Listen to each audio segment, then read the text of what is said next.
Happy 2025, everyone. Welcome back for another episode and another season of Woven Wings Live, where we bring you wisdom and tools for vibrant living. I'm Gabe Crane. I'm joined for another year by my co-host Rahul Didwania. It's good to be with you, Rahul. And if you enjoy listening to us, I want to invite you to join our online community, our movement. You can listen to these episodes on YouTube. You can find us wherever you listen to podcasts, and you can also sign up for our newsletter to be informed about episodes when they come out. We have an exciting episode here and an exciting theme for our upcoming year. Our guest today is Rabbi Adina Allen. For folks who have followed us along for a while, you may recognize Adina as one of our original guests on this show. But a lot has changed in the couple years since we last had Adina on the show. Adina is the author of a new book out called The Place of All Possibility, exploring the pioneering work she's been doing with the organization she founded called Jewish Studio Project. So we're really lucky to have Adina here today. And in general, what we are exploring this year on this show is the role of religion and its relationship with spiritual practice, with mental health, and really exploring the different dimensions of this question of a living universe, a wise universe, something that wants to nourish us and support us, our concept of God and whether that works for you, that language, and what does that mean for us when we explore that as modern people in the world today. And so I think we're really lucky to have Adina, who is a rabbi who's working deeply within the Jewish tradition, with us today, but is also doing that in some very unexpected and new ways that are creative and life-giving. And so before we get further into that, Rahul, it's really good to be with you for another year. And I'm just curious, how are you doing? And how do you relate to this idea of God, religion, as somebody who lives in San Francisco? You do consulting work, you're working with people probably who are not speaking that language all that often. Um, should we even be talking about God? What do you think? Thanks, Gabe, for leading off with the light questions. Sure. I like to ease into it. No, I'm very much looking forward to this broader exploration, Gabe, that we're off to. And I think our guest today is really the perfect starting point for us as someone who's bridging that, that the kind of the ancient tradition with modern application. And I think we talk a lot on this show about the idea of the spiritual but not religious person, as much as we were connected to people that maybe fall more overtly into the religious bucket. And I think at the end, right, what they're both seeking is some sort of emergence, right, some sort of connection back to that collective power that we might call God, that we might call energy, that we might call soul, that we might call any of a number of things. And I think just finding or kind of framing spiritual practice as a way for us to get in touch with that, to discover our own expansiveness, our own potential. The title that you named of the book, Rabbi Adina Allen's book, The Place of All Possibility, is by nature just so expansive. And I think here, as we sit at the beginning of the year, fresh with renewal, with intention, with hope, for what comes ahead, I'm really excited to dive into that, right, and to see what it's about, to see how we can tie it, to what we think about, to how we show up every day, and really to build from there. Yeah, I think that it's very in vogue these days to recognize some kind of desire for a spiritual practice or maybe a mindfulness practice or something like that, something that's related to our psychology or our mental health. I think for a lot of us, religion is like a separate question there that is maybe like, let's not throw the baby out with the bathwater, but let's let some of these old systems or old ways of thinking go. And what I'm particularly interested here as a starting point, as we bring Adina on, is is that always what's best for us, or can we just get by with that? Especially as modern folks, is it just enough for us to kind of have our own personal spiritual relationship with God or with the universe or with a mystery, or not even think about that as a particularly theological activity? Um, or is it important still that we find ways that in our own individual spiritual identity, we connect with other people who might be having their own unique version of that or own experience, but somehow we can find some commonality and connection with them through that process. And that's typically what religion used to serve that function. You know, we used to all come together in the worship hall, whatever it was, um, and have some sort of common sense of identity. And I think we have that less so in today's day and age. But perhaps there are some things to explore there. And I think Adina can shed some particular light on that for us. And so, on that note, I do want to welcome our guest, Rabbi Adina Allen, onto the show. Adina is a spiritual leader. She's a writer and educator who uniquely grew up in an art studio where she learned firsthand the power of creativity for connecting to self and to the sacred. And she is the co-founder and creative director of Jewish Studio Project, or JSP, which is an organization that is seeding a future in which every person is connected to their creativity as a force for healing, liberation, and social transformation. And we'll explore this idea of creativity with Adina as perhaps a code word for the divine, for a connection to mystery, to spirit. Um, Adina's journey is based a lot on the work of her mother, who's the renowned art therapist Pat B. Allen, who helped start the studio process, which is an art therapy process. And Adina then developed the Jewish studio process, which is a methodology for unlocking creativity, which she has brought to thousands of organizational and community leaders, educators, artists, and clergy across the country. Adina is a national media contributor, popular speaker, and workshop leader, and she has just recently published a new book called The Place of All Possibility. She's also been in a number of scholarly and mainstream publications, and you can find her writing, including her book, at adina-allen.com. And she and her family live in Berkeley, California. Adina, welcome to the show. Thank you so much for joining us. And I should name that I know Adina for a very long time. She's a longtime friend of mine, along with her husband, Jeff. And I also serve on the board, currently as the board chair, actually, of Jewish Studio Project. So we have that kind of personal connection. But Adina, I just wanted to say thank you for joining us. It's really awesome to get to have this conversation with you. And I feel like you're going to bring such an important and valuable perspective to the themes that we're interested in exploring on this show this year. And so I was just curious, just as a starting point. Hey, how you doing? Hi, glad to Yeah. be here. Yeah, thanks for being here again. Welcome back. Welcome back to the Thanks. show. I think you're a first. Have we had any repeat guests, Rahul? Or is this a first for us? It's a good question. I'm forgetting now. I think maybe we've had one or two before. Okay. I'm going But to call yeah, this I'm going to call yeah, this it's the called the first. first. We're reviving. This is awesome. So thanks for joining us again, Adina. And obviously a lot's changed in a couple of years. You've written a book. JSP has continued to grow and expand a lot. So there's a lot of dimensions around kind of your own identity, your own religious practice. I'm curious to ask you about today. But just as like establishing a starting point, we were just referencing your book and this idea of the place of all possibility, and maybe this sense that creativity is maybe a code word for the divine, or maybe some ideas or some words that maybe some people, some amongst us, might not be as comfortable with.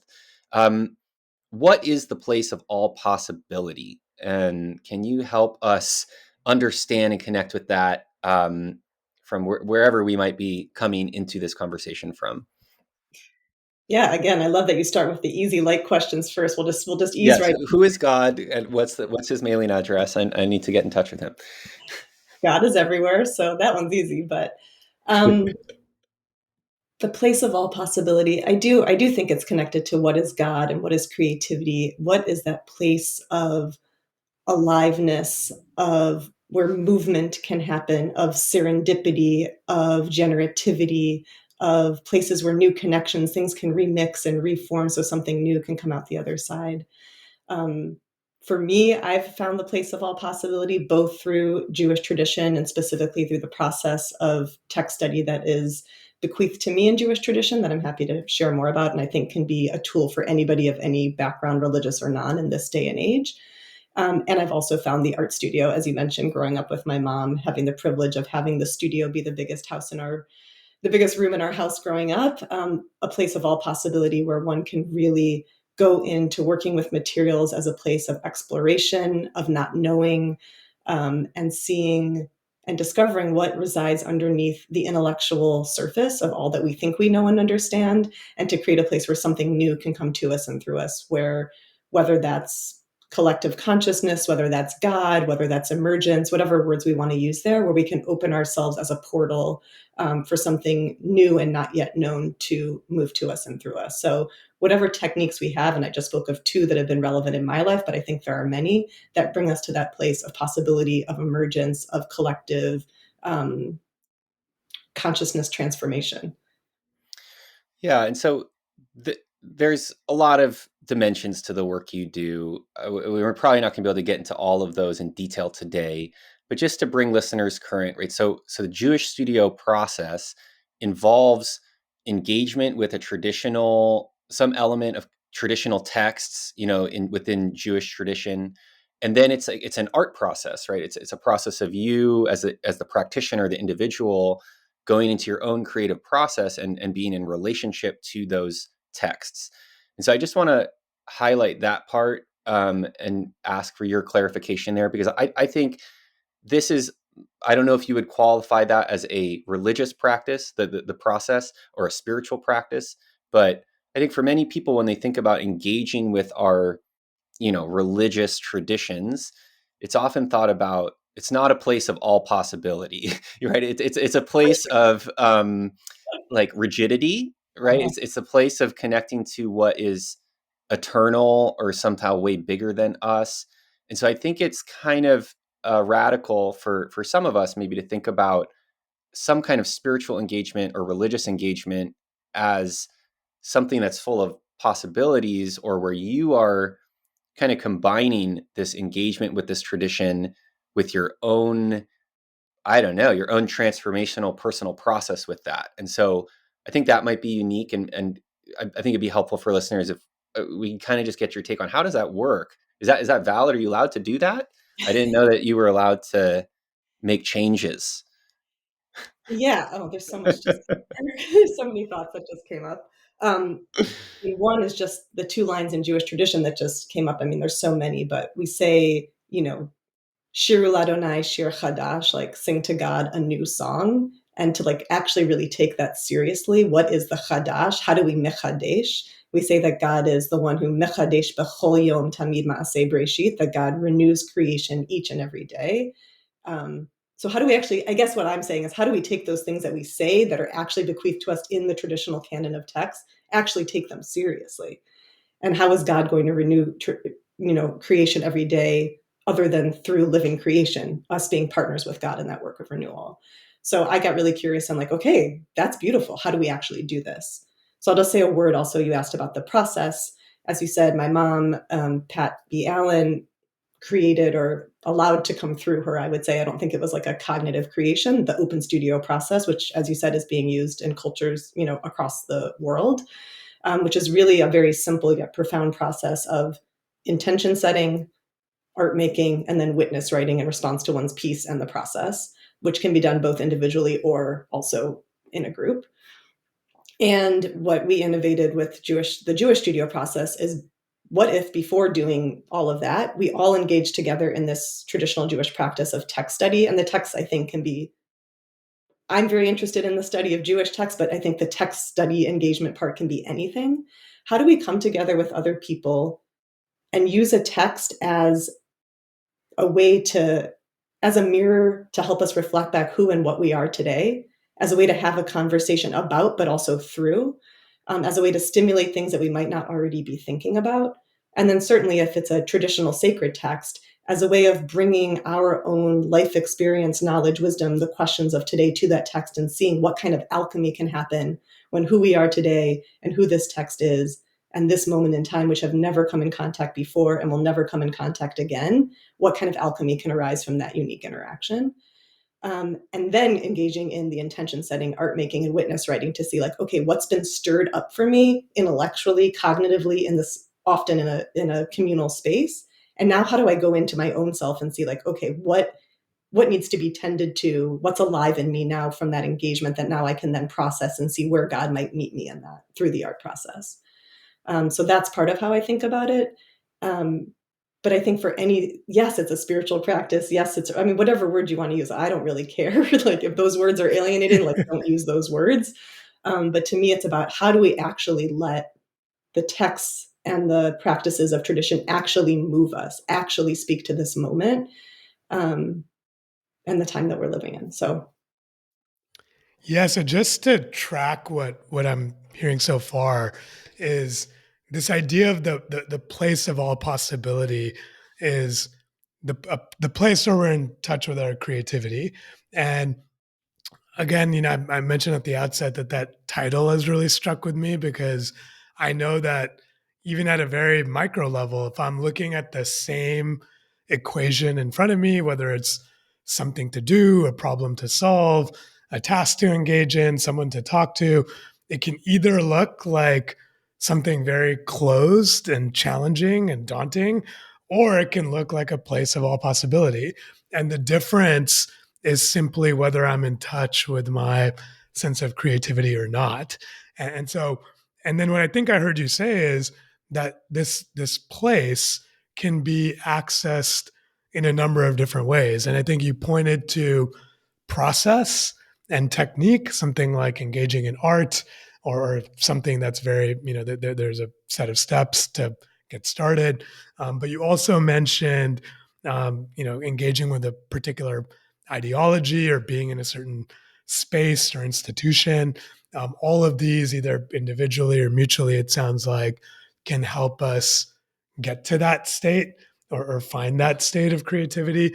And then in what you were just saying, I think what you're saying is, hey, there's a process we can go through on the art therapy side that can exist even without religion, right? Without the study of the text, without engaging with that, and then that's been your insertion, and way to kind of marry these two things.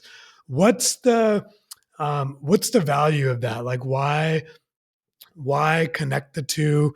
Why not keep them separate? What happens? What is that alchemy that you're talking about when all of this comes together? yeah, what a great question. Thank you for that. And thanks for that summary. Um, I think one thing I feel like is really needed in this day that we've been for, I don't know how many years we would say it's been, hundreds of years in a process of like separation and breaking things down into their component parts to understand them. Mechanization, industrialization, like all of that is about separating and understanding each unique part. We can think of that in medicine. We can think of that at, and I think we're now in a time of needing like a reintegration now that we've understood these separate parts to bring them back together. And so, what feels really important to me, and part of what has informed the combining of these two things for me in the Jewish studio process, is how do we remarry these two DNA strands of who we are as human beings, the intellect with intuition, imagination, spontaneity, emergence? How do we reweave those strands of who we are and bring them back together? I think I think that violence is done when those things are kept apart. And I think that intellect needs a seat at the table and it has a valuable seat at the table, but it can't be the only seat. And I think for too long, we've been in a place where intellect, um, things need to be proven scientific. Like there's a certain way of knowing that we've prioritized that has left other things to languish. And I think we're at a time of needing to re-lift those things up and then reweave those things together. So that's part of what it is for me. Um, I also think that the texts allow things to come to the fore that we wouldn't have thought of were on our minds or live for us. So it gives us something to bounce up against to see what stirred up for us that we didn't might have known that was there.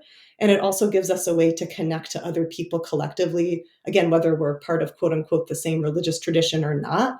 Um, I guess I would say I don't think we're great always at having we all want to be connected. We want to feel connected to one another, right? We know the Surgeon General has spoken about this time of such isolation, disconnection, certainly COVID, and continuing since then.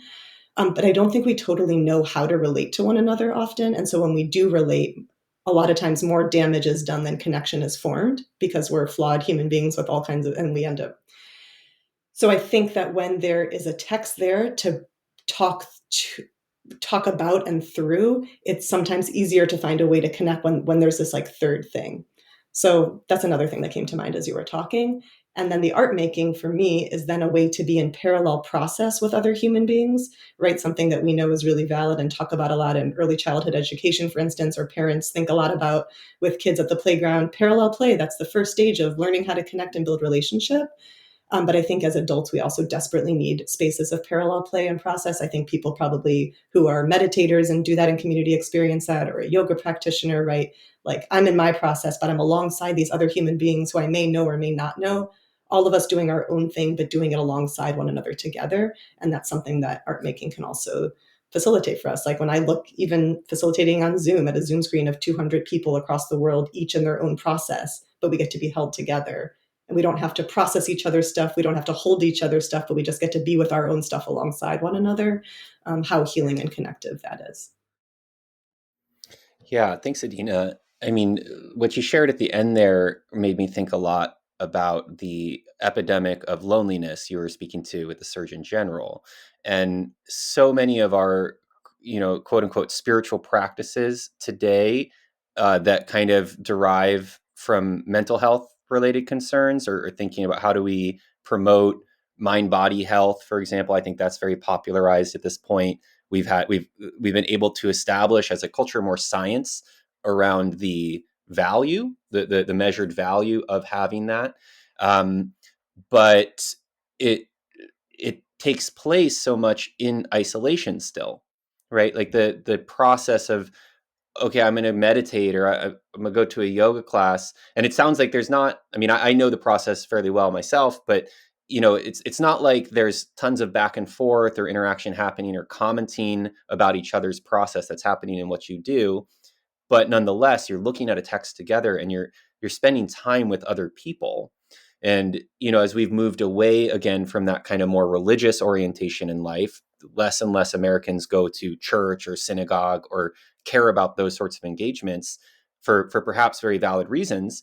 But then we don't come together to connect around what I would suggest are kind of like the things that really matter. Or you named this relationship between our reason or our rational faculty, and then our imagination or our intuition, which again might be code words for God, right? Connecting with something that's bigger than what we can figure out or deduce logically, and be able to make space for that inside ourselves, or within a community or a group of people, to hear kind of the unspoken elements, or the magic that's we can't totally explain, but that's kind of speaking to us from beyond the veil or our own sense of self.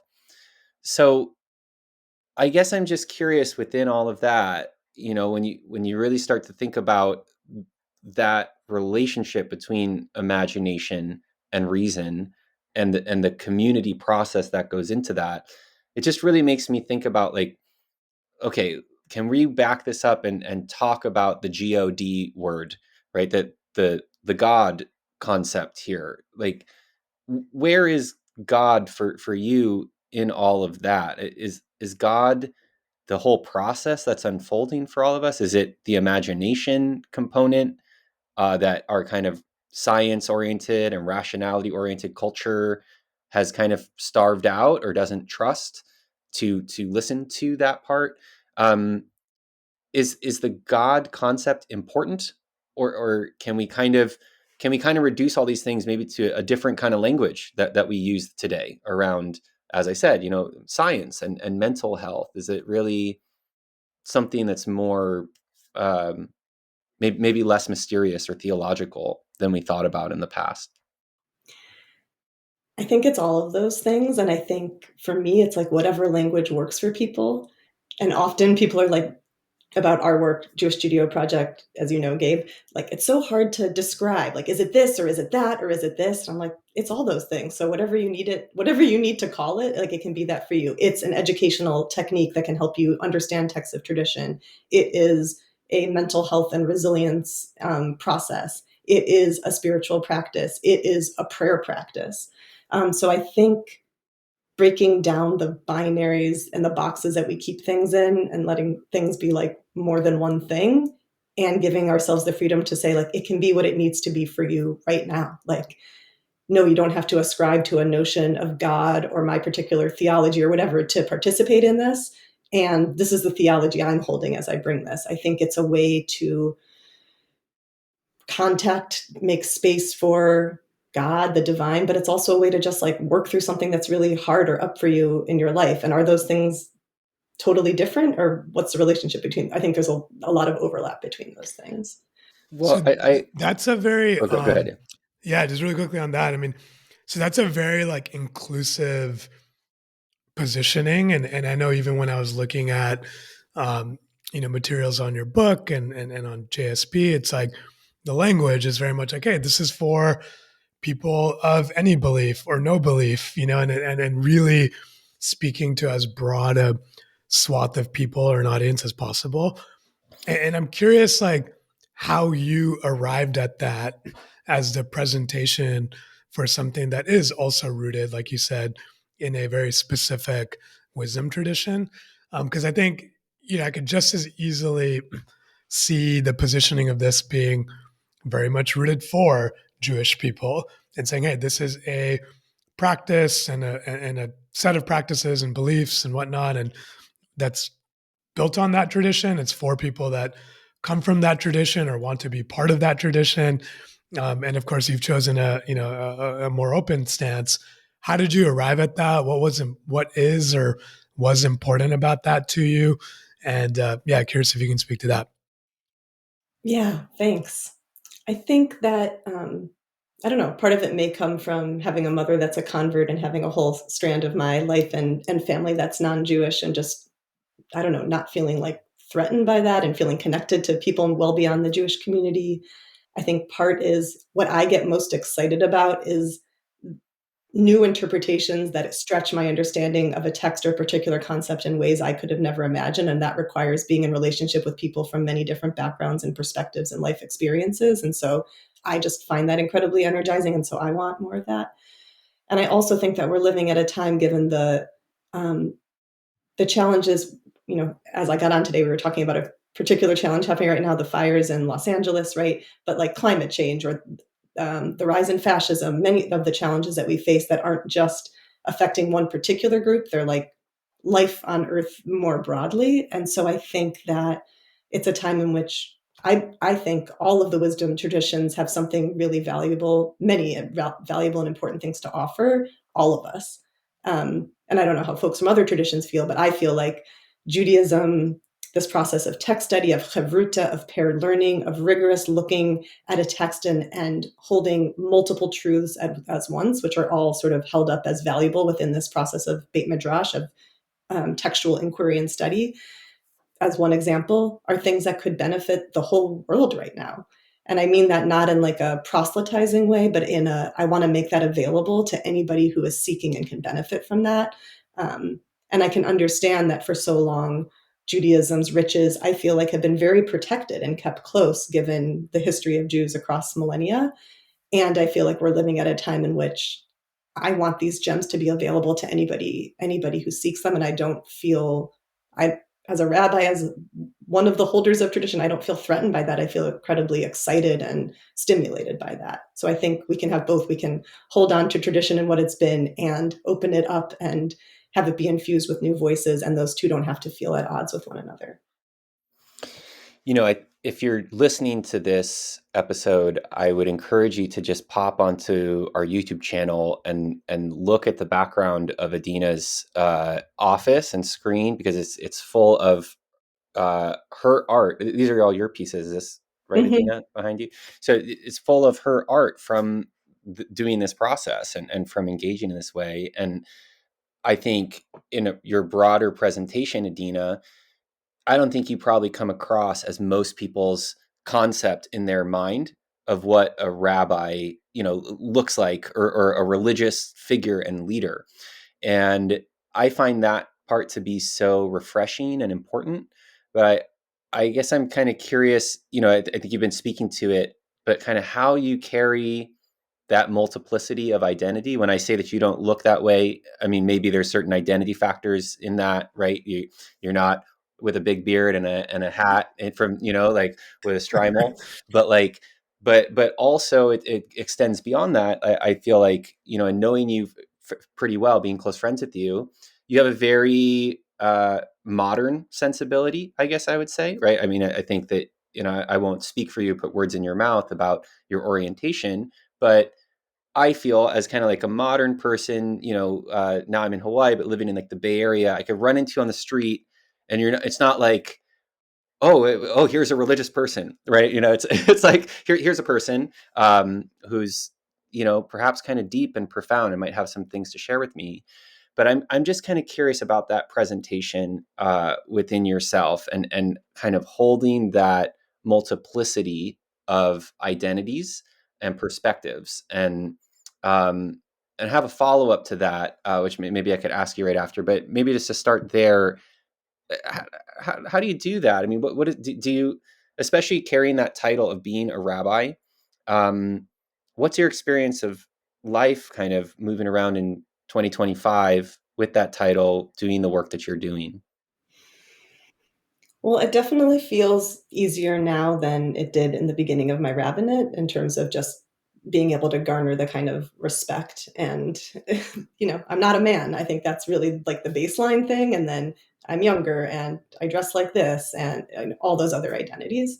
Um, and I will just add and say, bringing in art and creativity, and especially visual art, and bringing it in a way that isn't about the creation of Jewish culture, of artifacts or of things that can be held on the walls of a prestigious museum. The process that I'm offering is really about how do each of us contact and activate the artist within all of us.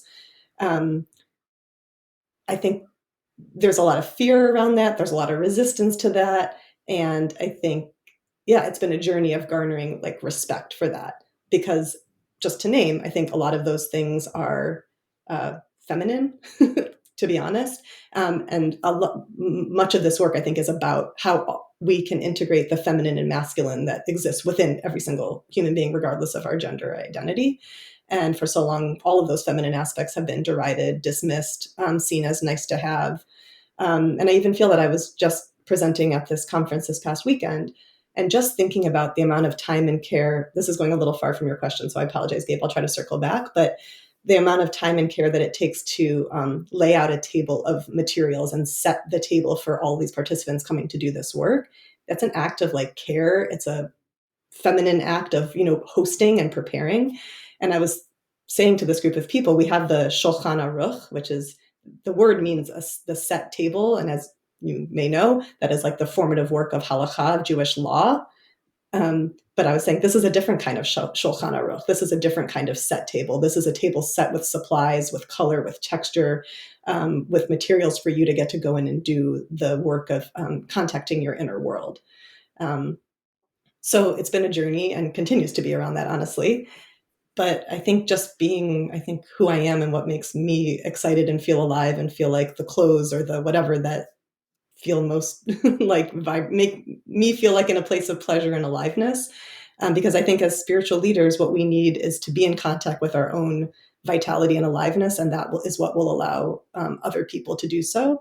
Certainly, there's part of holding a title of like respect and being a place where people can come with serious things, but part of that is just being alive to like who we are and the life stage we're in and being real with that. So Hmm.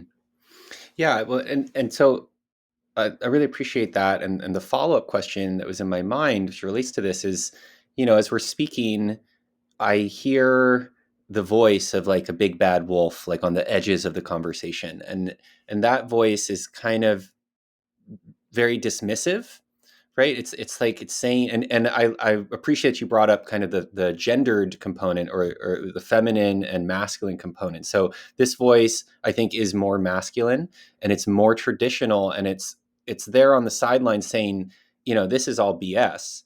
This is not what religion is about. Religion is about suffering.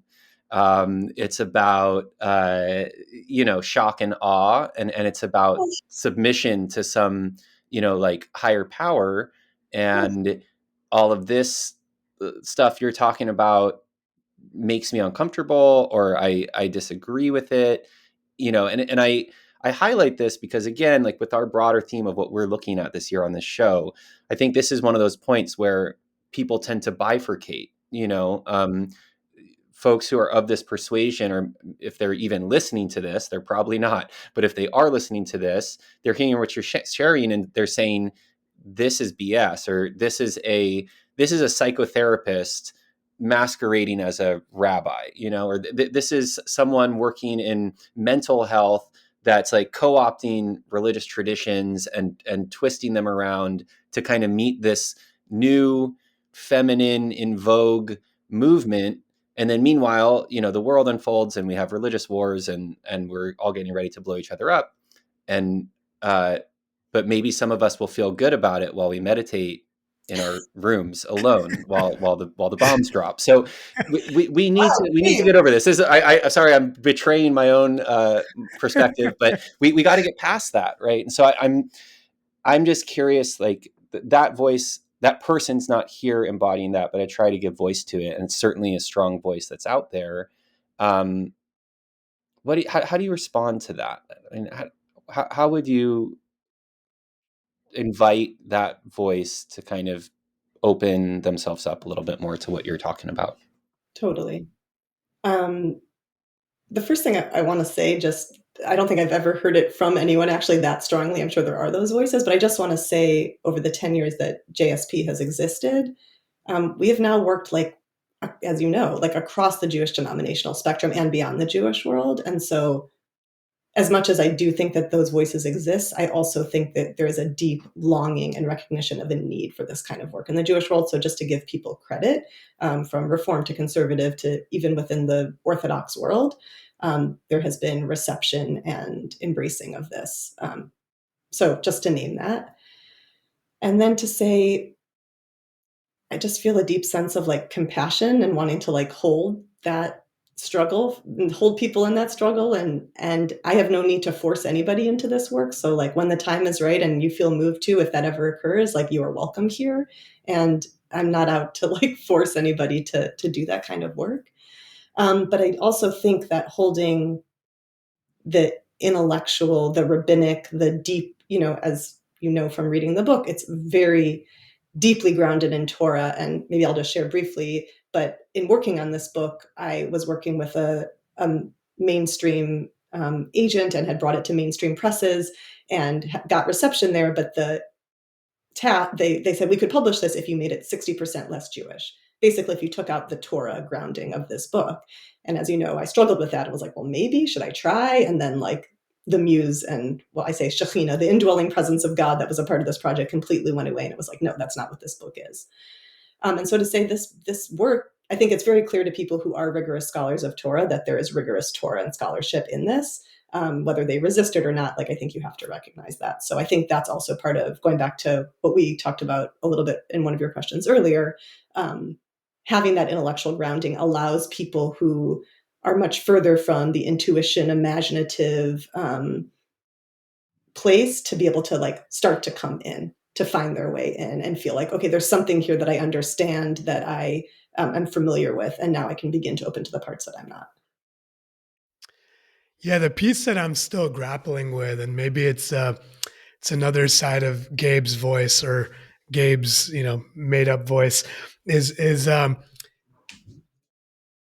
there's so it's like you're still speaking in a way, Adina, to like innovating around the way that people receive or engage with the messages that are ancient and timeless, right? And I think it's something that I've seen also in Hinduism, where there are a number of traditional lineages that sort of pride themselves on, hey, we don't have to innovate because we have the original word of God, and that's it. We just study that, right? And it's what it's there's no need to innovate, right? Just come back to what's worked and what's been.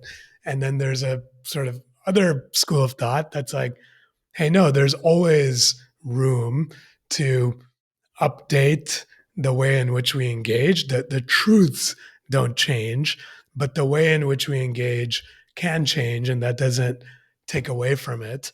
And I think, I've been curious myself on the sidelines, just observing that, like, hey, which is true? Like, is innovation actually kind of to what Gabe was saying, like something else masquerading as a pathway to the same truth, or is it something else? Is it an entirely different practice with some looser ties back to these truths?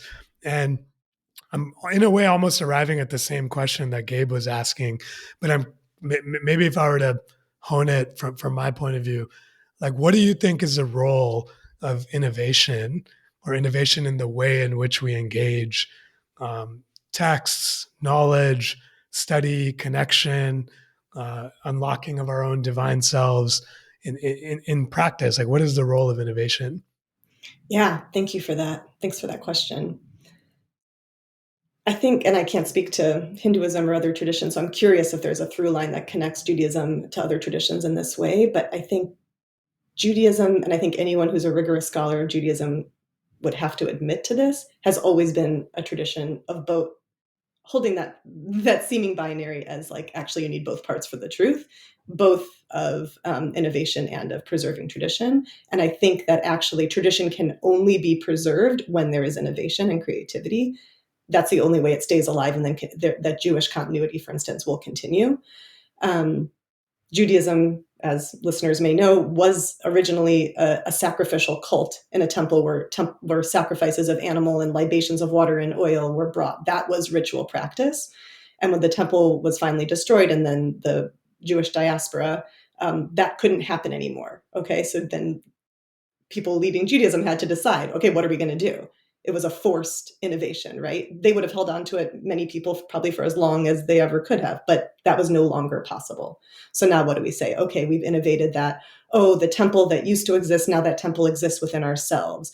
The altar that we used to sacrifice on is now our Shabbat. Our Friday night altar is the table that we serve our Shabbat dinner on. That's the rise of liturgical prayer and of Jewish textual learning arose out of the need of diaspora community to find a way to continue to engage and connect to God and connect to each other.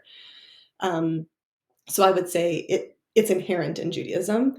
And yeah, there's just so many texts that come to mind of that were meant in the Talmud, in our most traditional texts, that we are meant to be both a cistern holding what we've been given and a wellspring in which ever new things are bubbling and coming forth. We say that God's voice at Mount Sinai is Kol Gadol Velo Yasaf. It's the great voice that came forth and never stopped, and then ceased and never spoke again. It was only what was said to Moses at Sinai. And the rabbis, traditional rabbis, play with that text and say, actually, the root of Yasaf, it can also be translated in this way, which means, oh no, the great voice of God came forth and never ceased speaking. So Judaism, I think, with Hebrew, with Torah, which is unvocalized and unpunctuated, which leaves a lot of space for playing with words, gives us a way of holding the same line as meaning completely opposite things, and both are true. All that was spoken was to Moses at Sinai, and God's voice never stopped speaking, and it continues to speak to us today. So that, I think, is encoded within Jewish tradition. And I think when we say, as we do at every Shabbat, when we take the Torah out and read from it, we say Torah is an Eitz Chaim, it's a tree of life. A tree is only alive because it is continually taking in new nutrients. It's processing those nutrients. It's putting out carbon dioxide. It's putting out oxygen, taking in carbon. It's in an ongoing relational process. And so I think that metaphor is very apt, and that is what we are asked to do with Torah. It's only alive through our continued engagement with it. So to me, the only way tradition is preserved and continues is through creative engagement and innovation. So I'm hearing you use words, right? We've talked about possibility, obviously, is the title of your book, multiplicity, creative engagement and innovation. And I think like one of the things that if you're kind of more on the secular or modern side of this inquiry, I think a lot of folks, a lot of us, don't like religion because it tends to be associated with dogmatism, right? Like becoming religious is kind of a more dogmatic way of looking at the world, more black and white, and it leads to conflict and violence. And I noticed that in my own life. I noticed that in my communities. And so I guess I'm curious if you could just speak to that more specifically, like just the experience of fervent belief. You connect with something and you believe it very strongly, perhaps even around, like in your case, around innovation or creativity, the importance of that in a spiritual practice, but then somehow it becomes pointed and dogmatic and a basis for conflict, or it might lead me to seeing things in more absolute terms. So can you just unpack that for us a little bit? Like, how do you explore all these things and not become dogmatic yourself, or is there a place for dogmatism, or are there sacred truths that kind of you hold that you are a little dogmatic about? Those are such good questions. Just to go back to how you set up the question, that's true. I think religion is used for, that's obvious, violence and oppression and all of those things, and dogmatism. I would also just put forth, like, science is also used that way, intellectualism is also used that way. And I think a lot of the problems and violence that we're seeing is also a result of people feeling disconnected from something bigger and beyond slash deep within them that holds and knits all of life together. I think people feel fragmented, as we already have referenced, this loneliness epidemic, but I think it's more than, I think it's a much deeper spiritual crisis than just loneliness from other human beings. I think it's a feeling like I'm not part of some larger story that is unfolding. There isn't something that is constantly holding me, flowing to me and through me, speaking to me, like those, which are spiritual things. So I would say a lot of that, when I think about the tragedy of school shootings, or, I don't think it's just like mental health crisis, all of those things, although that's certainly a part of it. I think it's a deep spiritual crisis of a feeling of alienation from the truth of who we are, which is ultimately, we're not, again, here's two oppositional truths to hold them together, that we are both individual human beings with our own autonomy and the choices that we make. And at another level of reality, we're all parts of a greater body, of a greater whole, that are just rising and falling to the earth over the short span of our lives. So now I'm trying to get back to what your question was, but dogmatism. Yeah. So I think one thing was the creation of Jewish studio process for me was about how do we have a ritual way of engaging with God, community, text, and tradition that isn't dogmatic, or that isn't sort of that there's a new format or way of doing that I don't just have to say, oh, traditional religious prayer, which I completely understand because I've gone through many phases of my life where that does not work for me. It feels oppressive. It feels, so I'm going to become Buddhist, or I'm going to just meditate, or not just, but I'm going to move to meditation, or, right. So many Jews become other religions because of that, which is also, beautiful, going back and forth between different spiritual pathways. But to say, like, there can be other spiritual techniques and practices that we use within Judaism. And to say there's a lot of prayer that I think is powerful and important that then we miss out on. For instance, a traditional Jewish prayer service involves being alone with yourself, like alone together, being together, right? Saying words all at the same time together, call and response back and forth between one another. And so part of Jewish studio process to me is having all of those elements as part of the process, where I'm alone, we're alone together, we're together, we're calling and responding to one another, where there's real ritual holding. There are set things that we do every single time. I think any spiritual practice needs, as we say in Jewish tradition, keva, like a fixity to hold it, but there needs to be enough room for kavanah, for emergence, for chidush, for renewal within that fixed structure. And to me, doing the Jewish studio process, hearing people's witness writings, seeing their pieces visually and auditorily, like having emergence happen in that process within the fixity of the structure, is to me what allows for it to not be dogmatic. Yeah, what I feel in the picture that you were just painting for us, Adina, no pun intended, is there was this that idea that, hey, we're leaving room for something new to emerge, right? Something to emerge that's yours, that speaks to that individual side of us just as much as it does to our collective consciousness. That's a really powerful idea, and I'm wondering if you could go a little bit deeper into how you explore that in your book. As I understand it, one of the powerful steps that you take in the book is to actually take the Torah, this deeply profound ancient text, and to sort of recast it as something that today, like even today, can be a contemporary guide for us to engage in these types of practices, to find our creativity, to balance that deep inquiry with sort of spontaneous emergence.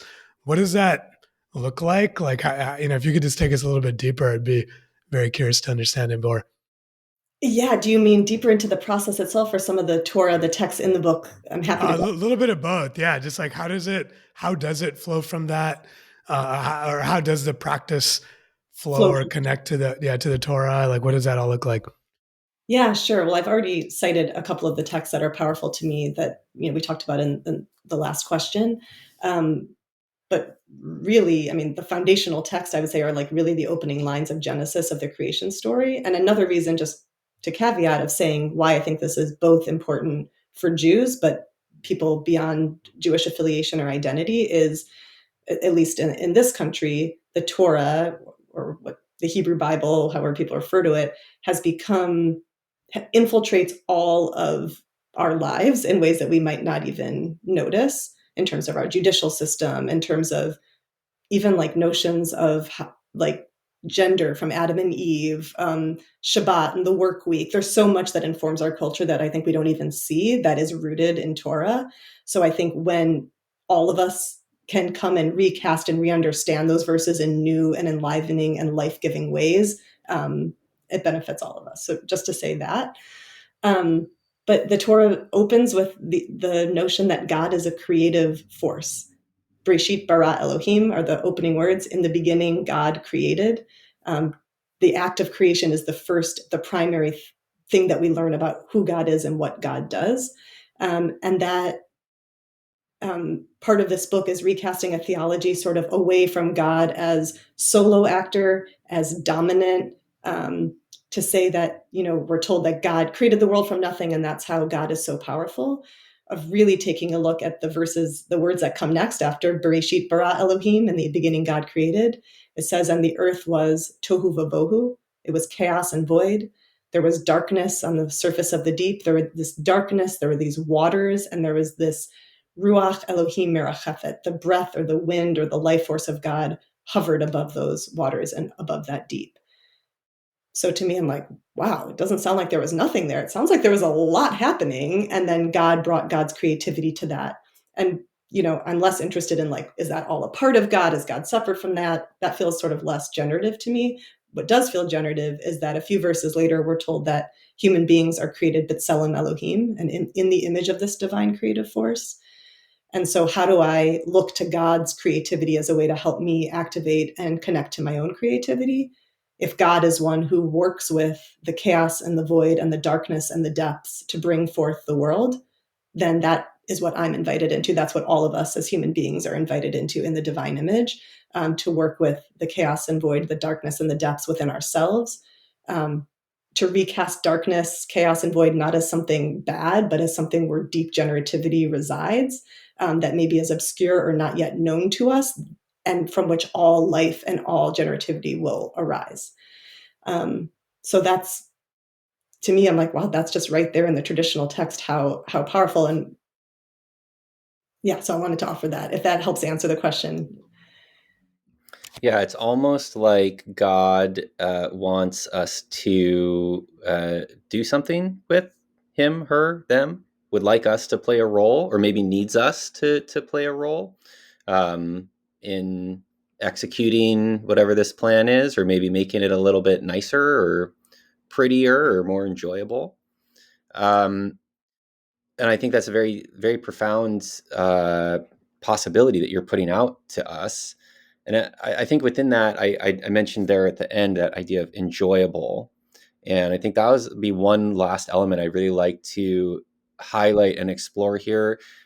Going through your work, in reading in your book, Adina, the importance of pleasure, of a kind of pleasure in guiding our process when we're relating with mystery, with God, the universe, ourselves.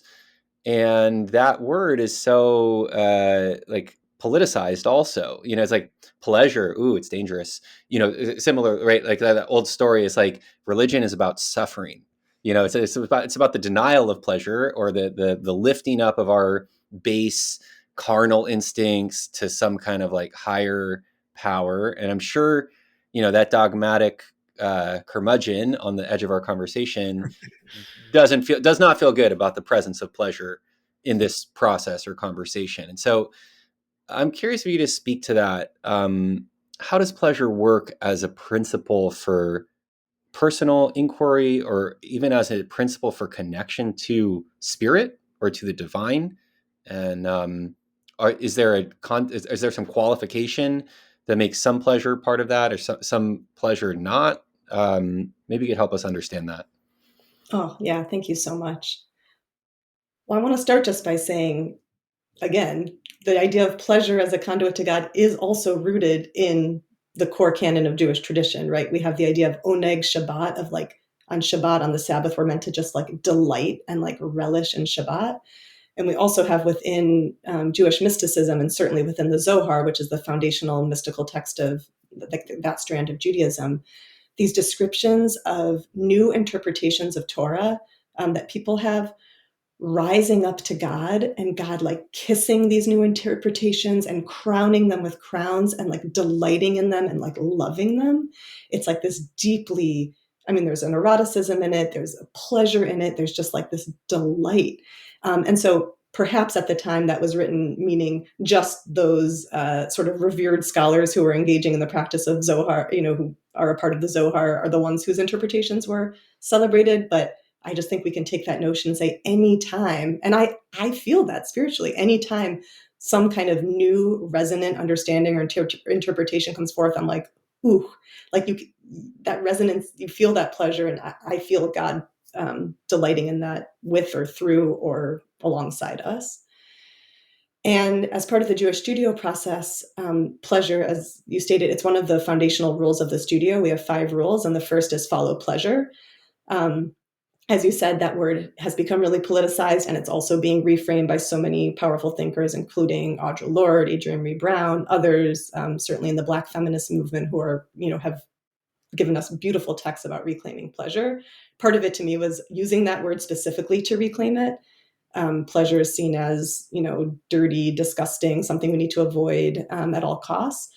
But the way I think about pleasure here is also another way to say it, as this rule, is follow the energy, follow where movement can happen. There's always a place in creative process where there can be movement. Even if everything feels stuck, there's going to be at least some small place where something can move. So go there. And I think about pleasure as allowing ourselves like deeply. Rabbi Allen, a great rabbi who passed away years ago, wrote that pleasure is like feelings fully felt.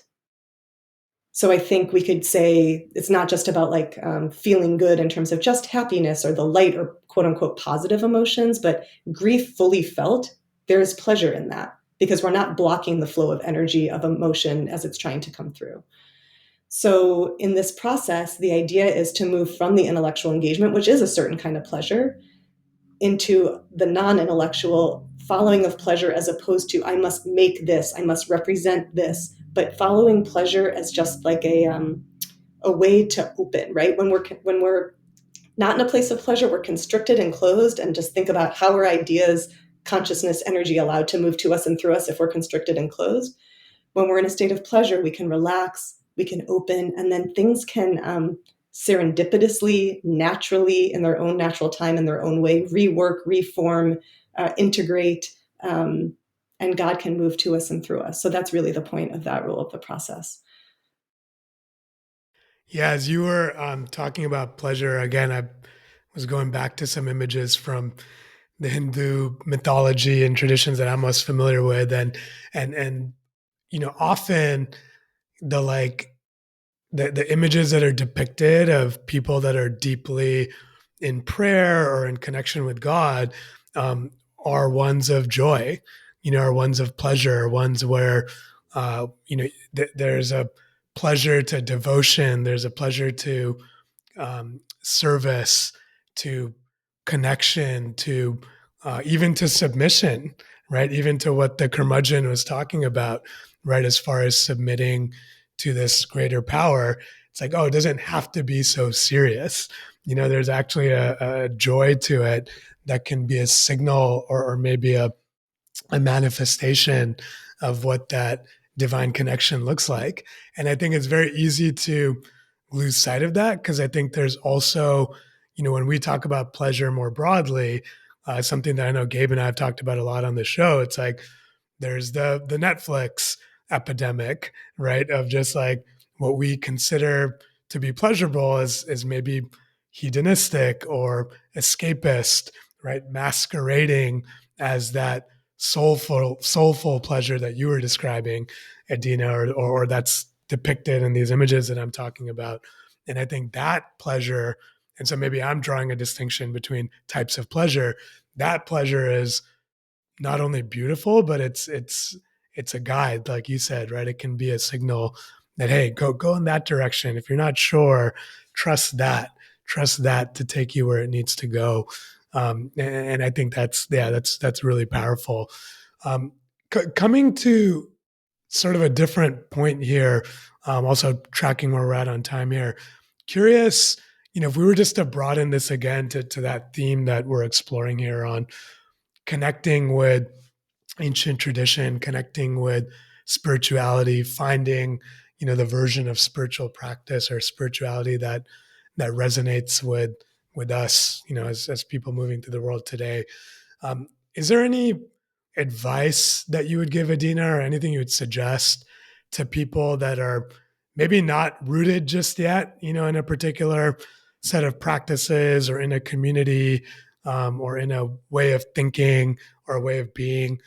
Any advice you would give for them on how to find that for themselves? Any steps that they can take to get closer to something that would be authentically theirs and generative in all the ways that we've talked about? I love that question.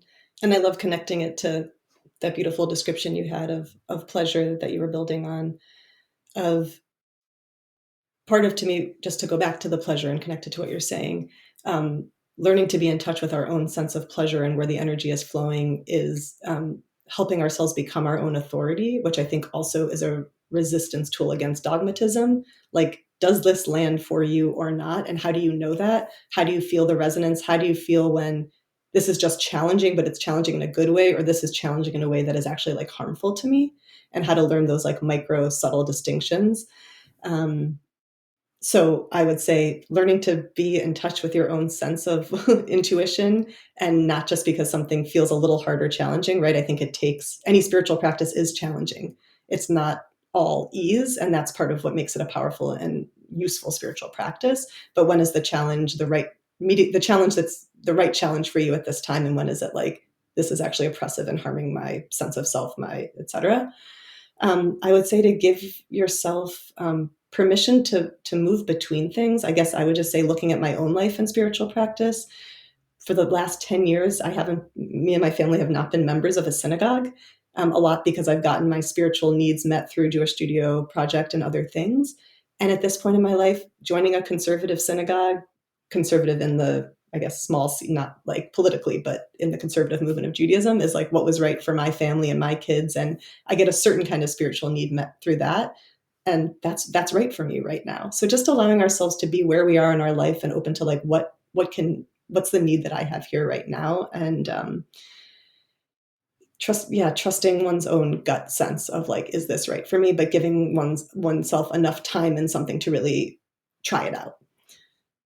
Those would be a couple of things that I would share. And just to say that I know that it's hard, because it's like you go one place, maybe you come with like this hope, like I'm searching something and maybe this will be the place that meets it, and then you feel harm, whether it's like, sorry, whether it's real harm that's caused by that, or it's harm and backlog of things that you're bringing from past experiences that you have that just end up being recreated in the place that you go.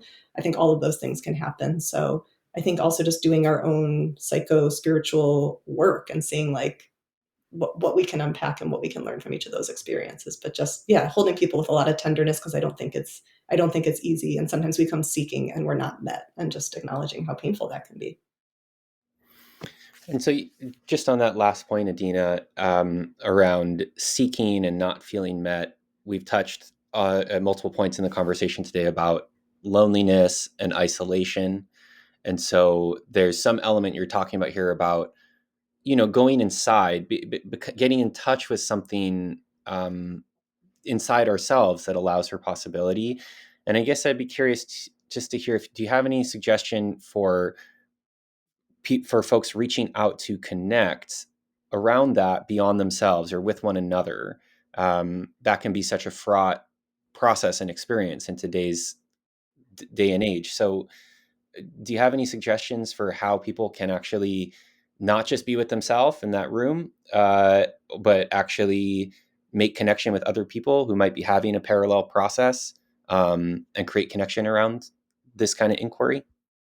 Yeah, I'm really glad you asked that. And to say that certainly it's something I think a lot about with Jewish studio process, that we take our issues, and mostly what's been validated in our society is to have that issue in a talking way dealt with one other person who is considered to be an authority behind a closed door, right?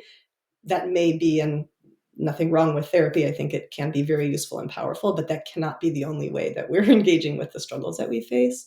And yet, you or another person shouldn't be expected to hold all of the like pain and everything that I'm carrying. It's just too much.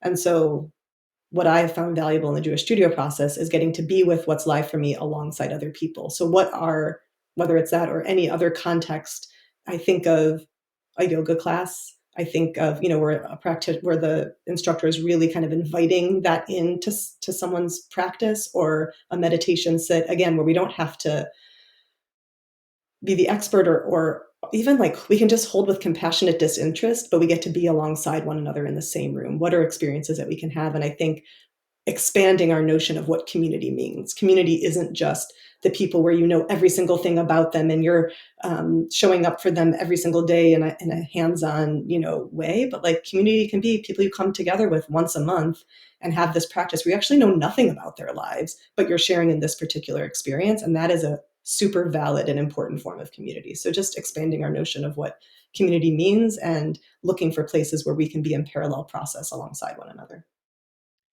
That piece right there on community was really resonant for me. I think I think that broadening the definition is some not broadening the definition is something that's held me back in some ways from exploring new community. Because I'm like, hey, like, how many more people can you know everything about and hang out with all the time and blah blah blah. And it's like there's sort of a limit to that. But at the same time, for myself, like I've noticed a longing for the better part of probably a year plus of like wanting to be in a community and practice around a lot of the things that we talked about today. And what I love about what you said is, hey, those things don't have to be at odds with each other. It's you can have your practice community, and it doesn't have to be more than that. And yeah. Well, Well, oh yeah, go ahead, Gabe. Oh, well, I was just going to say, as you're speaking, Adina, well, first of all, folks can connect with the Jewish Studio process, and Jewish Studio project online. There are all sorts of different programs you can join to be in that kind of parallel process. So it is actually available to you wherever you are. But if you are also feeling that that's not for you, or you don't want to do it online, I don't know. As you were speaking, Adina, it kind of brought me full circle on this whole question, and the imagery I got was like, when I've been traveling in Latin America, and like there's like a cathedral or a church in like a small town, and like there happens to be mass going on, and like I just step inside, and like sit down in the pew and like, it's not my tradition, and there's probably a lot of things, if I go into my head, then I start, there's a lot of things I don't like agree with or something on an intellectual level happening. But then like the feeling of just sitting down in that pew and feeling like the quality of the environment, and that there are some other people who have come here to do that also. Um, Something comforting and nourishing about that. And I think that there's all sorts of different opportunities for us in a church or a yoga class or at the park, just to be around other people with this part of ourselves a little bit more online, or this awareness a little more present.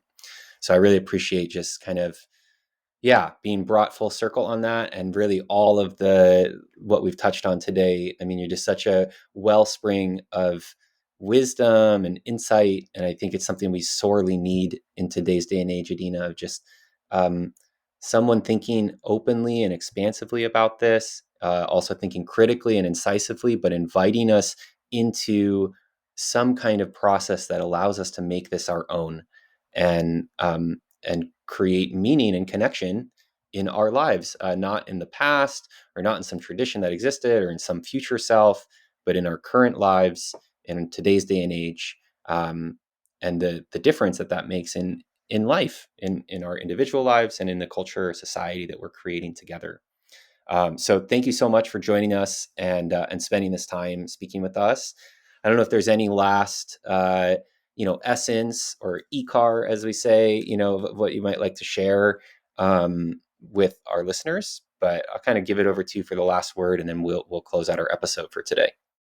Well, I just want to thank you both so much. It's been a really rich conversation. I'm really grateful for all that you asked, and also all the wisdom that you both shared.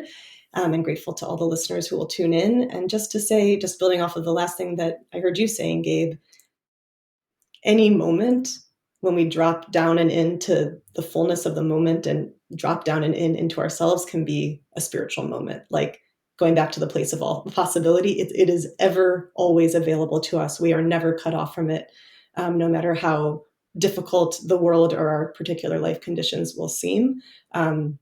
It's always and ever available to us. So I'll just end with that.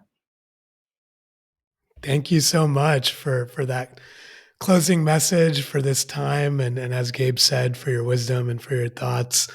And before I turn it over to Gabe to close it out, for those that are listening, hope you enjoyed this conversation, and just know that we'll place in our episode description resources to find out more about JSP, to find out and to get your own copy of the book, The Place of All Possibility, if that's of interest to you.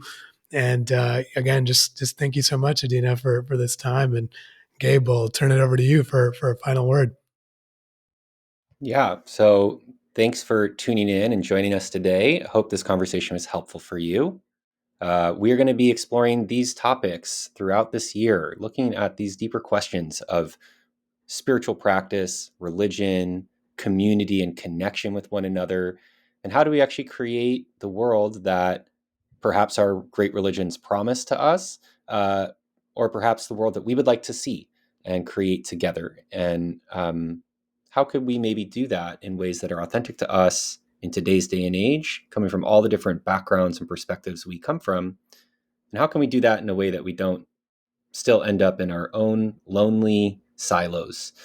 And so I hope this episode today gives you an opportunity to go deeper within yourself, and also find some way to reach outside of yourself, whether to connect with someone else or just share space while you're in your own journey alongside others who are having something similar going on inside them too. And so on that note, thank you so much for joining us. I know for me, it makes me feel more connected with meaning, with other people in the world, putting these episodes together for y'all. And it's a real pleasure. So thank you so much for joining us. We will see you next month for another episode, and enjoy your process. We'll see you next time. Take care.